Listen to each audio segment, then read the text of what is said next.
Training এর। যদি আমার বাড়িতেও যাও, আমার বাড়িতে গেলে তো ওখানে তো 15খানা 20খানা ডায়েরি দেখাতে পারবো, ডায়েরি পুরো খাতা ভর্তি, পেজ সাদা নেই। তাহলে ট্রেনিং কেন নেবো? ট্রেনিং নেবো এই কারণে, কারণ ট্রেনিং ভালো করে নিতে ট্রেনিং খাটিয়ে দেওয়া যাবে ফিউচারে। Yes or no? তাহলে এটা ক্লিয়ার হওয়া চাই। আগামী দিনে টিম হবে, টিমকে ট্রেনিং দিতে হবে। ট্রেনিং দিতে গেলে ট্রেনিংটা আজকে দিতে হবে, না ট্রেনিং দেওয়া যাবে না।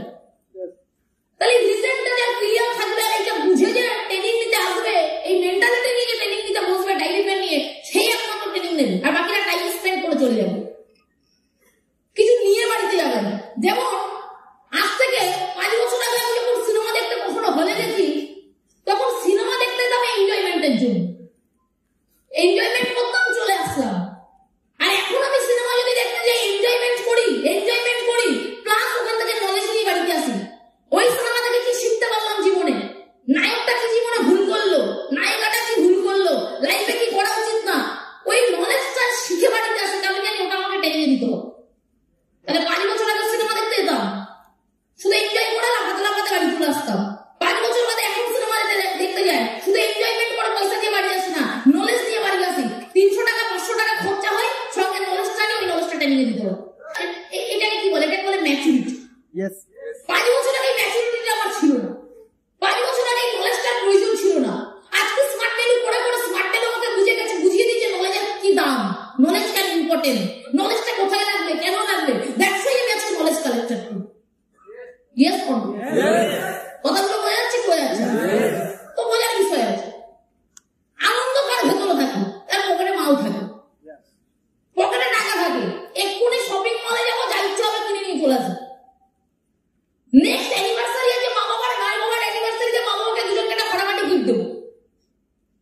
এইরকম অকাত তৈরি হয়ে গেছে, ভেতরে আনন্দ আছে। ওই মানুষের লাইফে হোলি করা বা রং খেলা উচিত, রং খেলা মানায়। মনে আনন্দ নেই, বাইরে তুমি এত কথা রং লাগাচ্ছ, কিসের রং? রং তো মানুষের মনে থাকে। আজকে দিনকাল কি হয়ে গেছে, মানুষের মনে রং নেই, মানুষের বাইরে রং। যার মনে রং থাকে তাকে বাইরে দিয়ে রং লাগাতে লাগে না, মনেই তো রং আছে। অল টাইম বিন্দাস, অল টাইম ফাটাফাটি। কি বললো প্রশান্ত? কেউ জিজ্ঞেস করছে কেমন আছো, ফাটাফাটি বিন্দাস, এত মনে রং আছে। মনে রংটা কেন আছে? টাকা আছে, স্মার্ট ভ্যালু আছে, টাকার অভাব নেই। আমরা কয়েকটা সিনিয়র মিলে হোলির দিনই পরে সন্ধ্যাবেলা চা খাচ্ছে, একটা জায়গাতে মিট করছে, আড্ডা মারছে।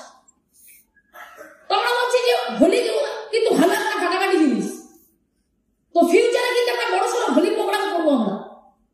বলছে হ্যাঁ দিদি, কিভাবে করা যায়? একজনে মিনিমাম 50 জনকে তো কোটিপতি হতেই হবে, মিনিমাম ডায়মন্ড প্লাস তো হতেই হবে। দিয়ে 50 জন যে ডায়মন্ড হয়ে যাবে, যে কোনো একজন লিডারের ফ্ল্যাটের বাংলোর গার্ডেনে বড় করে একটা ডেকোরেশন করবো। 50টা লিডার ঢুকবে গাড়ি নিয়ে, ওখানেই খাওয়া দাওয়া, ওখানেই পুরো লাঞ্চ, হোলি উৎসব, ফাটাফাটি এনজয়মেন্ট, সন্ধ্যাবেলা চা খাওয়া, আবার আড্ডা মারা, তারপর যে যা বাড়িতে। এই জন্য 50 জনকে ডায়মন্ড হতে হবে।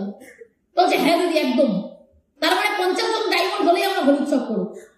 তো এইগুলোকে বলে ড্রিম সেট, এইগুলোকে বলে টার্গেট সেট। মানুষ যে অল্পতেই ছোট ছোট জিনিসেই টেস্ট খুঁজে পায়, ছোট ছোট জিনিসেই মস্তি খুঁজে নেয়, ছোট ছোট জিনিসেই মজা খুঁজে নেয়, ছোট ছোট জিনিসেই টেস্ট খুঁজে পায়, ছোট ছোট জিনিসেই এনজয়মেন্ট খুঁজে পায়, সে কোনোদিনও বড় কিছু এনজয়মেন্ট পায় না। এটা ফাটাফাটি কথা আছে, তোমাদের লাইফে হায়ার টেস্ট পেতে হয়, তাহলে লোয়ার টেস্টে ছাড়তে হবে। লোয়ার টেস্ট না পেলে হায়ার টেস্ট কোনোদিনও পাওয়া যায়। Am I making sense? বোঝা যাচ্ছে কি যাচ্ছে? তো এগুলো বোঝার বিষয় আছে। জীবনে সাকসেসফুল মানুষ কে হয়?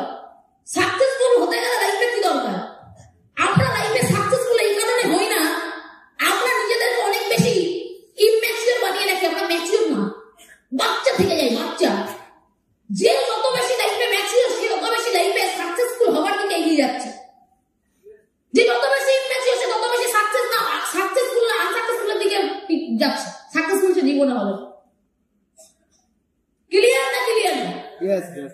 আনসাকসেসফুলের দিকে যাচ্ছে, সাকসেসফুল কোনোদিনও হবে না। আজকে দিনে দাঁড়িয়ে অনেক বলবে স্মার্ট ভ্যালু পেয়ে আমাদের কি লাভ হয়েছে? স্মার্ট ভ্যালু পেয়ে কি হলো, বা স্মার্ট ভ্যালু আমরা যে পেলাম কি লাভ হলো, বা অ্যাকচুয়ালি সাকসেস কাকে বলে? স্মার্ট ভ্যালু পাওয়া মানে কি সাকসেস পাওয়া? সাকসেস কাকে বলে? অনেকে এটা তো ভেবে বসে থাকে স্মার্ট ভ্যালু পেয়ে গেছে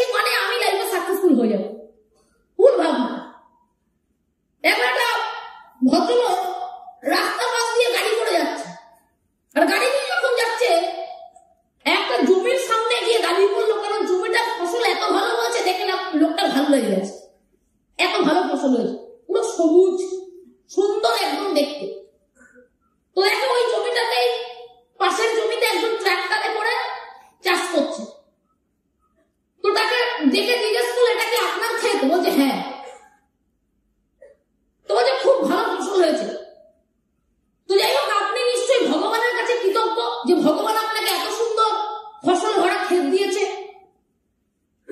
তখন লোকটা বলছে হ্যাঁ আমি কৃতজ্ঞ ভগবানের কাছে যে ভগবান আমাকে এত সুন্দর একটা ক্ষেত দিয়েছে, জমি দিয়েছে, কিন্তু এই সুন্দর ফসলটা আমার পরিশ্রমের ফল। ভগবান ক্ষেত না দিয়েছে তার জন্য আমি কৃতজ্ঞ, বাট এই ফসলটা আমার পরিশ্রমের ফল, ফসলটা ভগবান দেয়নি, তার জন্য পরিশ্রম করতে হবে। আজকে এটা দাঁড়িয়ে যে আমাদের কাছে স্মার্ট ভ্যালু আছে, স্মার্ট ভ্যালু ভগবানের গিফট, এর জন্য আমরা কৃতজ্ঞ যে স্মার্ট ভ্যালু পেয়েছি, এর জন্য কৃতজ্ঞ যে আপলাইন আমাদেরকে স্মার্ট ভ্যালু গিফট করেছে। বাট স্মার্ট ভ্যালু থেকে সাকসেসটা আসবে না যে স্মার্ট ভ্যালু পেয়ে গেছি তাই। যে যতখানি স্মার্ট ভ্যালুটা ডেডিকেশনের সঙ্গে করবে, যে যতখানি স্মার্ট ভ্যালুটা ফাটাফাটি অ্যাটিটিউডের সঙ্গে করবে, তার স্মার্ট ভ্যালু হবে। এটা একটা মানুষের নিজস্ব ক্রেডিট, কারণ তার ডেডিকেশন তার পরিশ্রমের উপর ডিপেন্ড করছে তার সাকসেস।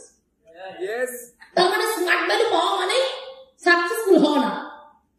এবার জমি থাকা মানেই ভালো ফসল হয় না, ওই ভালো ফসলটা ফলাতে গেলে একটা মানুষকে হার্ডওয়ার্ক করতে হয়, জমিতে পরিশ্রমটা করতে হয়, তারপরে গিয়ে ভালো ফসলটা হয়। তার মানে মনে করি যে আমরা স্মার্ট ভ্যালু পেয়ে গেছি, এত বড় একটা প্ল্যাটফর্ম, এত মানুষ সাকসেসফুল, এত লিডার সাকসেসফুল, তার মানে আমরা সবাই তো সাকসেসফুল হয়ে যাবে না। বসে বসে পরিশ্রম ছাড়া বিনা মতলবে কোনোদিনও কেউ সাকসেস হয়নি, এখানে কেউ পাবে না। এই প্ল্যাটফর্মটা পেয়ে গেছি, প্ল্যাটফর্ম পেয়ে গেছি মানে তোমাকে আবার নিজেকে ফাটিয়ে দিতে হবে, ফাটিয়ে ডেডিকেশন দিতে হবে, ফাটিয়ে কাজ করতে হবে, সিস্টেম ফলো করতে হবে, যারা সিনিয়ররা বলে সেই ডাইরেকশনে কাজ করতে হবে, নিজেকে তৈরি করতে হবে, সাকসেস তাহলে আসবে। আমরা সেটা বলেছি। Am I making sense? কথাগুলো বুঝতে পারলেন? তাহলে এইভাবে সাকসেসের বিচার হয়, এইভাবে সাকসেসের বিচার হয়। তাহলে এই যে ম্যাচুরিটি গুলো একটা মানুষের মধ্যে থাকে না। সাকসেস মানে অ্যাকচুয়ালি কি? সাকসেস মানে স্মার্ট ভ্যালু চান্সেস পেয়ে যাওয়া, পেলেই সাকসেসফুল হবে। একজন অ্যাক্টর যখন একটা বলিউড ইন্ডাস্ট্রিতে চান্স পেয়েছে, এবার ওই অ্যাক্টরটা প্রথম 5 বছর ধরে যা 7 বছর ধরে যা সিনেমা করলো সব ফ্লপ গেছে, মানে একটা সিনেমা হিট হয়। 10 নম্বর বছরে গিয়ে একটা সিনেমা হিট হয়েছে। এবার 5-7 বছর ধরে সিনেমা করেছে, হিট হয়নি, একটা সিনেমা হিট হয়েছে, তারপরে আবার ফ্লপ গেছে, আবার সিনেমা হিট হয়নি, সে সিনেমা করাই ছেড়ে দিয়েছে। কেন? তার সিনেমা হিট হয়নি। 10 নম্বর বছরের পর সে সিনেমা করা ছেড়ে দিয়েছে, যেহেতু অনেকগুলো সিনেমা করেছে, পরপর 10 বছরে আর একটা সিনেমা হিট হয়েছে।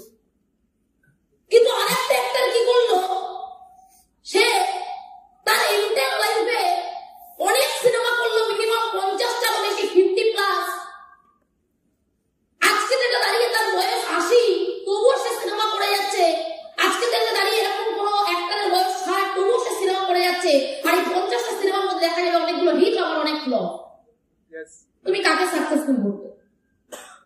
যে 10 বছরের ফ্লপ খাওয়ার পর সিনেমা খুব একটা বেশি হিট হয়নি বলে সে এই প্ল্যাটফর্ম থেকে রিটায়ারমেন্ট নিয়ে নিয়েছে। আরেকজন এন্টার লাইফ সিনেমা করে গেছে, হিটের কথা ভাবেনি, অনেক সিনেমা করেছে, তাই এভারেজে কিছু না কিছু সিনেমা হিট হয়ে গেছে আর পারফরমেন্স করে যাচ্ছে। দুজনের মধ্যে তুমি কাকে সাকসেসফুল বলবে? দুজনের মধ্যে সাকসেসফুল বলবো সেকেন্ড কোন। কারণ সাকসেস মানে কি? সাকসেস মানে জার্নি। এই মানুষটা জার্নি করে গেছে। এইরকম যদি একটা মানুষের উদাহরণ দেওয়া যায়, সেই মানুষটাকে অনিল কাপুর। আর যে সিনেমা হিট হয়নি বলে, ফ্লপ গেছে বলে আজকে দিনে দাঁড়িয়ে সিনেমা আর করে না, সেই মানুষটাকে তুষার কাপুর। তাহলে অনিল কাপুরের সঙ্গে তুষার কাপুরের ডিফারেন্স কি? অনিল কাপুর কাজ করে যায়, পারফরমেন্স করে যায়, জার্নিটা করে যায়। প্রত্যেকটা সিনেমা হিট দিতে হবে এরকম মাইন্ডসেট করে না। সিনেমা হিট হবে, সিনেমা ফ্লপ যাবে, বাট সিনেমা করতে হবে, কাজটা করতে হবে। তেমনি এই বিজনেসেও সাকসেস কি দিয়ে বিচার করা হয়? সাকসেস মানে কি? সাকসেস মানে আমি আমার 150টা ক্লান্স বা 200টা ক্লান্স দিতে হবে বিজনেসের জন্য। আমি জার্নিটা করে যাব, ক্লান্সটা দিয়ে যাব, কে জয়েন করবে কে করবে না এগুলো আমি জানি না, কিন্তু আমি আমার জার্নিটা করে যাব, আমি আমার কাজটা করে যাব, একটু একটু করে কাজ করে যাব, টিকে থাকবো, বাট কাজটা করে যাব, পারফরমেন্সটা করে যাব। এইটা দিয়ে বিচার হয় একটা অ্যাসোসিয়েট সাকসেসফুল হবে কিনা। যদি তুমি ইন্ডাস্ট্রির টপ লিডার যারা রবীন্দ্র ভবনের স্টেজে দাঁড়িয়ে ট্রেনিং দেয় তাদের কথা বলো, অনেক অনেক মানুষ স্মার্ট ভ্যালু থেকে ফেলিয়ার হয়ে গেছে, যারা আজকের দিনে রবীন্দ্র ভবনে যারা ট্রেনিং দেয় তাদের থেকে বেশি কাজ করেছিল। আমার টিমে এমন একজন মেয়ে ছিল যার নাম Shyamali Tarafdar. Personal joining minimum 20টা, 20 থেকে 25। আমার পার্সোনাল জয়েনিং কত? আমার পার্সোনাল জয়েনিং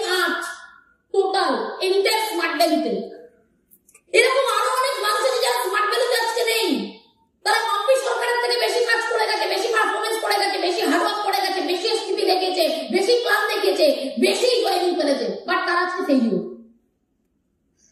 তাহলে ডিফারেন্সটা কোথায়? রবীন্দ্র ভবনের স্টেজে তারা ট্রেনিং দেয়, আর যারা আজকে ট্রেনিং দেয় না, স্মার্ট ভ্যালু থেকে পুরো সুইচ করে গেছে, তারা অনেকেই ট্রেনিং যারা দিচ্ছে আজকে সাকসেসফুল তাদের থেকে বেশি কাজ করেছিল, বেশি ডেলিভার করেছিল, বাট তারা আজকে ফেলিও। তাহলে ডিফারেন্সটা কোথায়? ডিফারেন্সটা হলো তারা ছেড়ে দিয়েছে, তারা জার্নিটা কন্টিনিউ করেনি। আর লিডারদের ডিফারেন্সটা কি? রেজাল্ট খারাপ হোক বা ভালো হোক, পার্সোনাল কাজ কতটা ভালো করুক বা না করুক, তারা জার্নিটা করে গেছে, তাই আজকে তারা এখানে দাঁড়িয়ে আছে। তার মানে সাকসেস এটা দিয়ে বিচার হয় না আপনি কত বেশি সাকসেস ফেস করছেন, আপনি কত বেশি রেজাল্ট পাচ্ছেন।